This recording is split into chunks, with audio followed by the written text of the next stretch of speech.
Hello friend, কেমন আছো সবাই? আশা করি সবাই খুব ভালো আছো। তো আবারও একটা মিনি ব্লগ নিয়ে চলে এসেছি।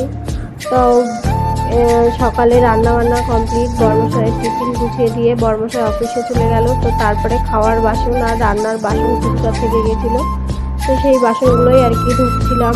তো যতক্ষণ না ধোয়া হচ্ছে ততক্ষণ চানও করতে পারছি না।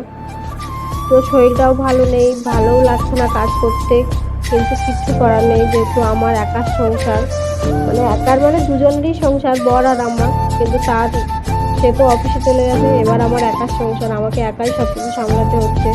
যতই শরীর খারাপ থাকুক, যতই মানে কষ্ট হোক, কিছু করার নেই, মানে কাজ করতেই হবে। এবং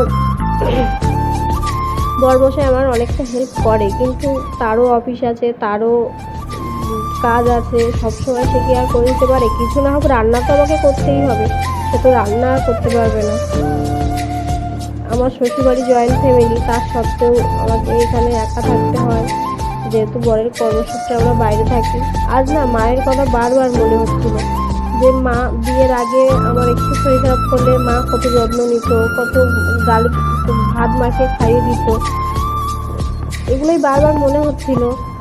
তো মেয়েদের জীবনটা এরকম, বিয়ের আগে একরকম, বিয়ের পরে পুরো মানে আলাদা। এটা হচ্ছে নিয়তি। মা বাবার কাছ থেকে এতটা দূরে থাকি যে মানে শরীর খারাপ হলে বা অল্প কিছু সমস্যা হলেও তারা ছুটে আসতে পারবে না, অনেক টাইম লাগবে। তো দেখো, তোমাদের সঙ্গে কথা বলতে বলতে আমার বাসন মাজা প্রায় সব কমপ্লিট। তো তারপরে রান্নাঘরটা পরিষ্কার করে নিয়ে এখানে গ্যাস মুছতে শুরু করে দিয়েছি। এটা রোজকার দিনের সব মেয়েদের বা বউদের কাজ, যে রান্না করেই সমস্যায় গ্যাস পরিষ্কার করা। কিন্তু আমার শরীরটা ঠিক নেই বলে আর কি পরে করছি এগুলো। বর কখন অফিসে বেরিয়ে গেছে, তার কত পরে এই কাজগুলো করছি। এবারে একা শরীর খারাপ, তারপর শরীর খারাপ থাকলে, একা থাকলে তার উপরে মনটা আরও খারাপ লাগে, যেহেতু ঘরে একা আর কেউ নেই। টিভি আর বা কতক্ষণ দেখবো।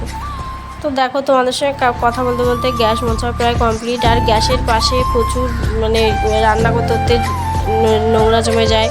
তারপরে সকালে একবার এই জায়গাটা পরিষ্কার করতে হয়, টিকটিকির প্রচুর উপদ্রব এখানে।